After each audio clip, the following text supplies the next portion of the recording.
আসসালামু আলাইকুম ওরহমতুল্লাহি ও তাআলা ওয়া বারাকাতুহু। প্রিয় দ্বীনি ইসলাম দরদি মা এবং বোনেরা, স্বামীর পরকীয়া নষ্ট করার সুন্দর একটি উপায় আপনাদেরকে শিখিয়ে দেব।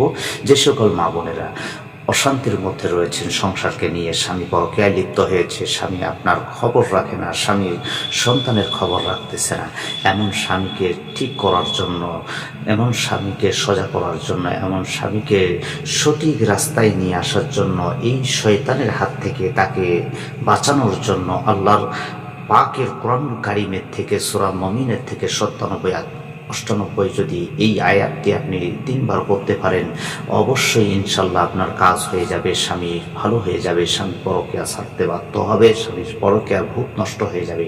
আপনার স্বামী যখন শুয়ে থাকবে বিছানার মধ্যে, সেই সময় আপনি স্বামীর মাথায় হাত রেখে যদি এই দোয়াটি 3 বার পড়ে ফু দিতে পারেন, সব থেকে উত্তম হবে যদি দরুদে ইব্রাহিম একবার পড়েন, এরপরে এই দোয়াটি 3 বার পড়ে স্বামীর মাথায় ফু দিবেন। ইনশাল্লাহ স্বামীর পরকীয়া নষ্ট হবে, স্বামী পরকীয়া থেকে দূরে সরে আসবে।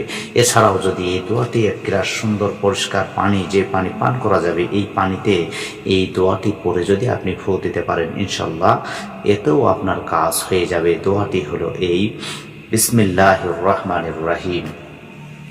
প্রথমে এই দোয়াটি পড়বেন বিসমিল্লাহির রহমানির রহিম, তারপরে বলতে হবে রব্বি আউযু বিকা মিন হামাযাতিল শায়াতিন ওয়া আউযু বিকা রব্বি আইয়াহদুরু।